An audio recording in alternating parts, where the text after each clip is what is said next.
今控室で着替え終わりました。今日はセクシーボディジ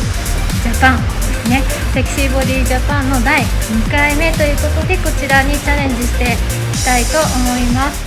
皆さんこんにちは、ふーみんです。今日はセクシーボディジャパンという大会についてお話をしていきたいと思います。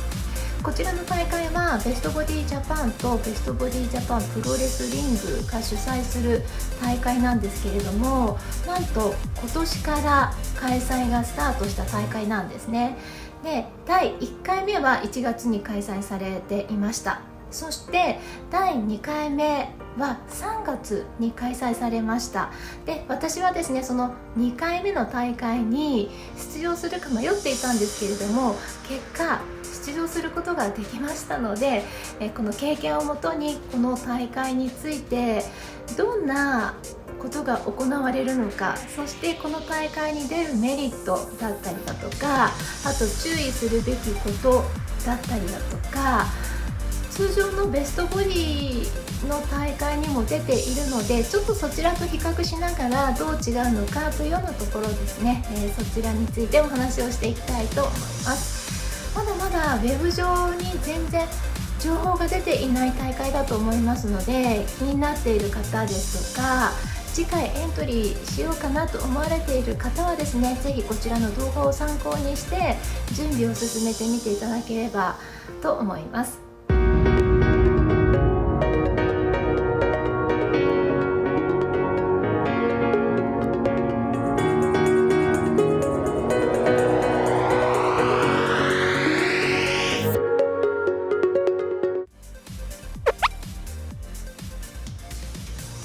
まずこちらのセクシーボディジャパンという大会なんですけれども、こちらはですね、どのような大会かと言いますと、通常の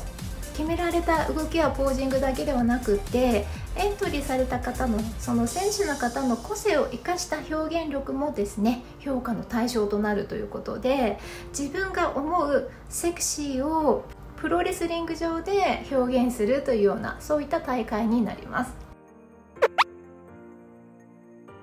では、このセクシーボディジャパンの大会に出場する上でのメリットからお話ししていきたいと思います。あくまで私個人の意見にはなりますけれども、まずはですね、この大会なんとエントリー費が無料なんですね。ただで参加することができます。応募した後に、受かりましたよという通知を受けてからの参加になりますけれども、その出場権を得られればですね、無料で出場することができます。そしてこの大会でもファイナリストに残りますと搾取、こちらをもらうことができます。で、この搾取がなんとピンク色なんですね。通常はゴールドとかシルバーとかですね、色が入っていると思うんですけれども、そこの部分がなんとピンクなので非常に可愛いと思いました。なので、そのプレミアムな搾取ですね、こちらをゲットできるというのは非常にポイント高いんじゃないのかなと、メリットの一つになるのかなと思います。そしてまだまだ競争率が非常に低いのかなと思います。第1回目は動画でチェックしたんですけれども、4人の方がですね、出場されていました。コロナ禍で開催されているので、体調不良だったりだとか途中で出れなかった方っていらっしゃるかなと思うんですけれども、一応ですね、当日参加されたのは第1回目は4人ですね。で、第2回目、私が参加した時はですね、8人でした。そしてその次のメリットなんですけれども、選手の人数が少ないので楽屋は非常に楽しいです。ちょっと今日の動画ではその楽屋の様子もですね、少しお話ししながら、お伝えできればと思います。そして次のメリットなんですけれども、このセクシーボディジャパンの大会の審査というのは規定ポーズから入ります。これはベストボディジャパンの大会で行う規定ポーズと一緒です。まずはフロントポーズ、そしてサイドポーズ、バックポーズ、反対側のサイドポーズ、そして最後にフロントポーズに戻りますけれども、これと同じなんですね。同じなんですけれども、評価の基準がベストボディよりも緩いそうなんですね。これは大会が始まる前にスタッフの方から、そういった通達がありました。なので通常ベストボディジャパンで行う時には規定ポーズ、すごくシンプルなポーズなんですけれども、細かいことを言えばですね、指4本揃えてないといけないとか、なんか手の位置とか体側に沿って腕を伸ばすとか、本当に細かいルールがあるので、ちゃんとそれをできているかどうかですね、自分の中でチェックしながら、いろんなところにですね全部力を入れて皆さん規定ポーズされていらっしゃるんじゃないかなと思うんですけれども、このセクシーボディジャパンはそういうチェックよりもそのポーズを通してどう美しく見せるのかというところが基準になるようなので、あまり力を入れずにですねリラックスして、この審査に挑むことができるということが結構大きなポイントになるのかなと思います。なのでこのセクシーボディジャパンに参加する方々ですね、選手の方向けのメリットとしてはこのようなメリットがあると思います。はい、では次に本題となる審査内容についてお話ししていきたいと思います。まずこの大会では規定ポーズですね、4方向の規定ポーズから審査がスタートします。ランウェイを歩いてプロレスリングにですね順番に到着したら MC の方の指示に従ってフロントポーズ、サイドポーズ、バックポーズ、フロントポーズをします。そしてリングっていうのは4方向から見えるような設計になっていますので、場所を移動して4回4方向の規定ポーズを行います。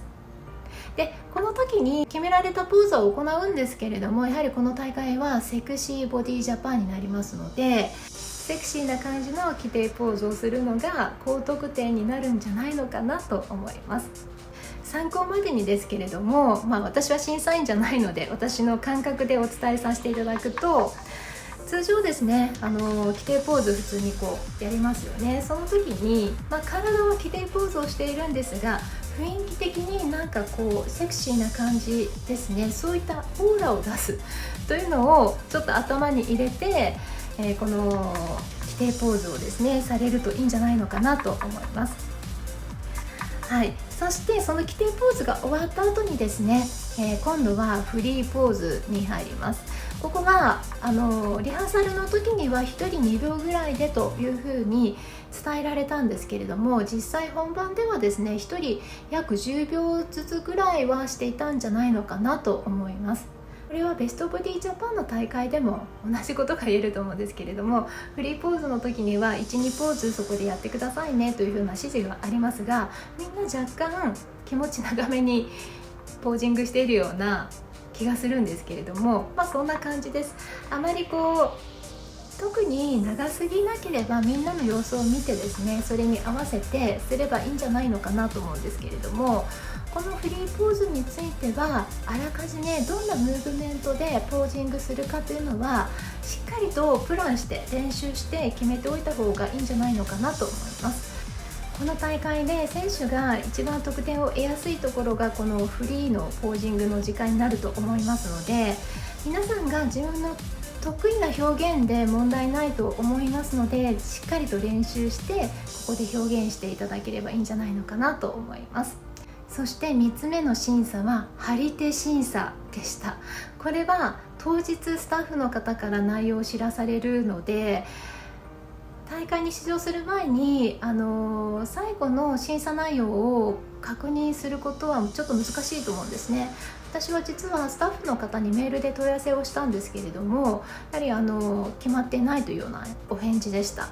なので3つ目の審査は当日のお楽しみという形になりますが、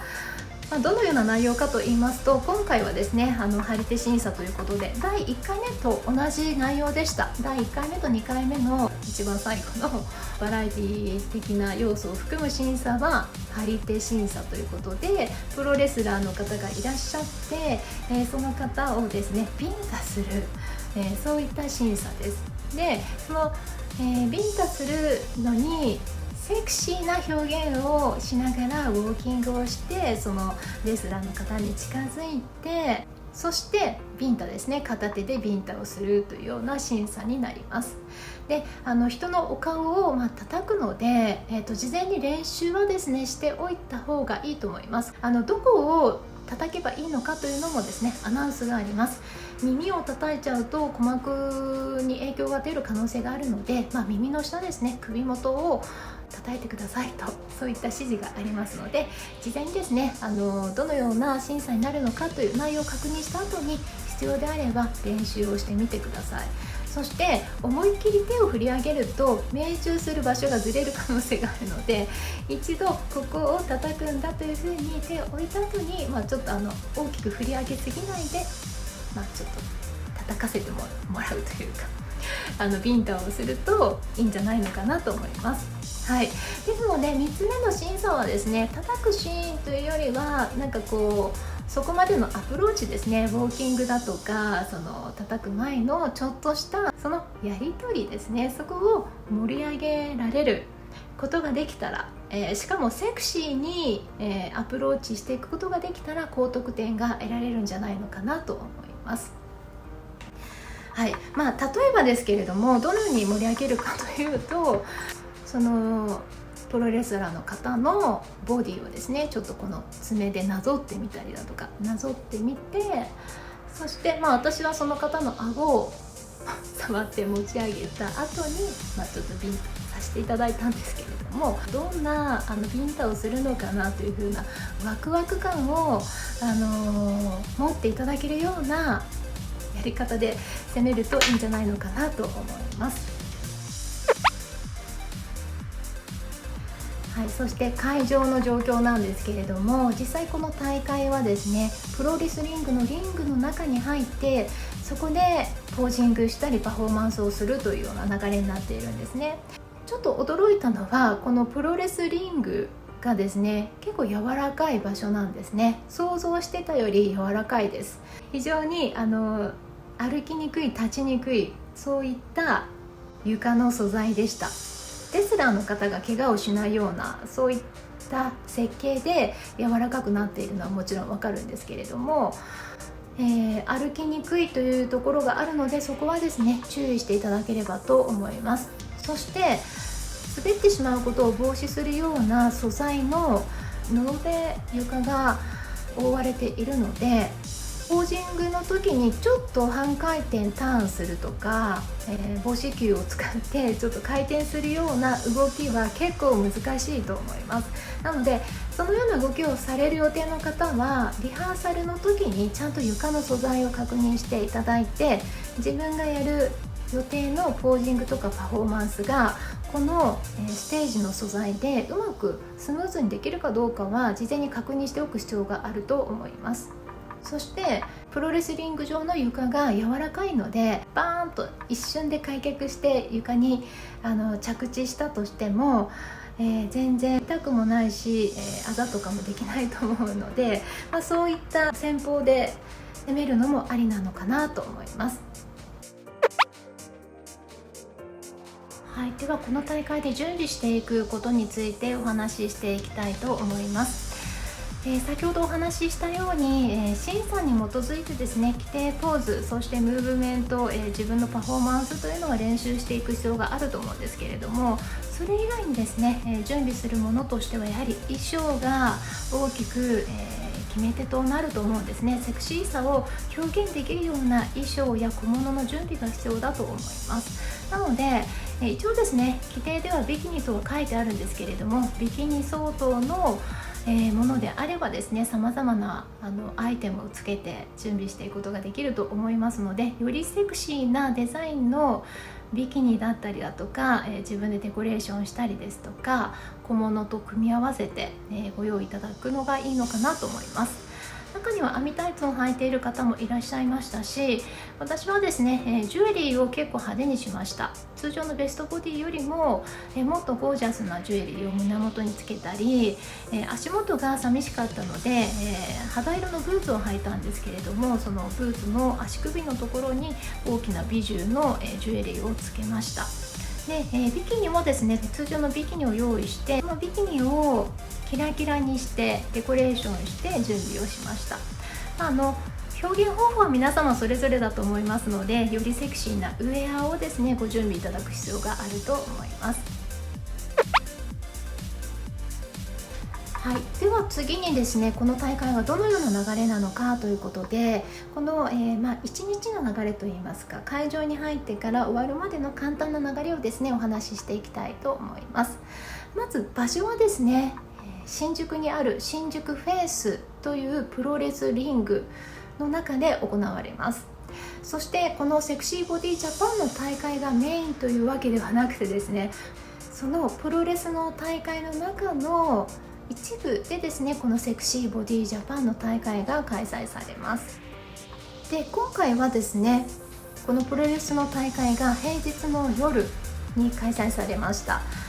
3月31日の7時からスタートする大会だったんですけれども、私たち選手はですね、セクシーボディジャパンに出られる方はだいたい夕方の4時以降に集合してくださいというアナウンスがありましたので、4時以降にですね控室に入れるということで、だいたい夕方ですね、私は4時半ぐらいに到着しましたけれども、会場に着いて約3時間弱ぐらいありましたので、ゆっくりと準備をすることができました。で、この会場入りする場所なんですけれども、その新宿フェイスが入っているビルに到着して、通常のお客様が使うエレベーターではそのプロレス会場までまだエレベーターがアクセスできないような設定になっていますので、裏口からですね入るような形になります。スタッフの方がですねエレベーター前で待っていただいていたので、スタッフの方の案内に従ってですね、そちらから控室に行っていただければと思います。そして控室での準備なんですけれども、この控室の場所は閉じられた空間ではないので、男性もですねスタッフの方含めて結構行き来されるんですね。出入りされますので、着替えを行う時には別の場所に行ってお手洗いとか、どこかスペースがあればですね、そこに行って着替えないといけないんですけれども、ちょっとビキニという結構露出したものに着替えるので、着替えの時には結構注意が必要だと思います。もしくは、人がいても問題ないような大きなワンピースとか、ワンピースの中でもごもごしながら着替えることもできると思うので、そういったものを持っておくと非常に便利だと思いました。お手洗いの場所がですね結構遠いんですね。一つ下のフロアまで降りて行くんですけれども、そのお手洗いの中もですねスペースが非常に狭いので、そこで着替えるのは結構厳しいかなと思いました。なのでちょっと着替える時に工夫できるようなものですね、そういったものを準備しておくと良いかもしれません。私はですね自宅からもうビキニを着て、その上に洋服を着てその会場に向かったんですけれども、可能な方はもう下にビキニを着ておく方がスムーズかもしれません。あと控室にはコンセントの場所が1箇所しか見当たりませんでした。参加者の選手の方がですね少ない場合には1箇所のコンセントでも大丈夫かなと思うんですけれども、皆さん髪をくるくると巻くと思いますし、あとはスマホの充電をされる方もいらっしゃると思いますので、もし参加される方はですねタコ足のコンセントも持っておくと便利だと思います。そして、大きな鏡はありましたので、何かポージングとかムーブメントの練習をするときにはその鏡を利用することも可能だと思います。で、この控室のスペースは非常に広いので、必要な方はヨガマットとかを持って行ってストレッチをしたりだとか体を温めたりということも可能だと思います。そしてプロレスの大会が始まると、その控室から会場の中を自由に行き来したりだとか見ることができないんですね。通常のベストボディジャパンの大会ですと、客席に行って後ろからですね大会の様子を見たりだとかモニターを通して大会の状況を確認することができるんですけれども、そういったことができないんですね。モニターもなかったですし、この控室から会場まで自由に行き来することができないんですね。ですので常にその大会の進行についてはウェブの方でスマートフォンからチェックする必要があります。で、私もですね今回動画を撮るのに会場の様子をですね、本番の様子を録画したかったんですけれども、そのカメラを置いたり自由に行き来することができなかったので、残念ながら、その内容はですね、この動画でお伝えすることはできないんですけれども、ちょっと見てみたいなという方はですね、ベストボディジャパンプロレスリングの YouTube の方から確認できると思いますので、そちらでぜひチェックしてみていただければと思います。そしてお客さんの状況なんですけれども、これは非常に盛り上がっていらっしゃいました。通常の大会ですとお客様との距離があるんですけれども、この、セクシーボディジャパンは結構お客さんとの距離が近いんですね。なので審査中のお客様の様子が分かりますし、盛り上げて声をかけてくれる方もいらっしゃいますし、あとは選手が入場する退場する時にも手を振ってくれたりだとか、撮影してくださる方もいらっしゃいます。なので選手の方も非常に楽しめると思います。ただちょっと注意していただきたいこととしては、かなり撮影されているお客様が多いように思いました。そしてその大会後ですね、 SNS でお客様のアカウントで今回の大会の選手の動画をアップされているものもいくつか見られましたので、どなたかが、この大会の様子をですねアップされるということは承知の上で出場していただければと思います。これはベストボディジャパンも同じことですね。さまざまな SNS でアップされていますけれども、今回の大会でいうとセクシーな衣装を着ていますし、パフォーマンスは結構派手にされる方もいらっしゃいますので、バストトップとかがそのパフォーマンスによってあらわになってしまうと、それもですねどなたかが撮影してしまう可能性ってあると思うんですね。なので衣装を着るときはバストトップ対策はマストでしていただければと思います。そして、皆さんがどんなセクシーな表現をしたとしてもですね、それは公開されるかもしれないというリスクを頭に置いて、どんなパフォーマンスをするのかというのをですねプランしていただければと思います。結果ですね、私はファイナリストに選ばれませんでした。今回の、ファイナリストはですね、まず1位が、元 AKB の方ですね、元アイドルの方を筆頭にですねそれぞれの方が選ばれましたけれども、非常に皆さんですねそれぞれ個性的にチャーミングなポイント、セクシーなポイントをお持ちで、いろんなジャンルでですね審査された結果なんだなというふうに思いました。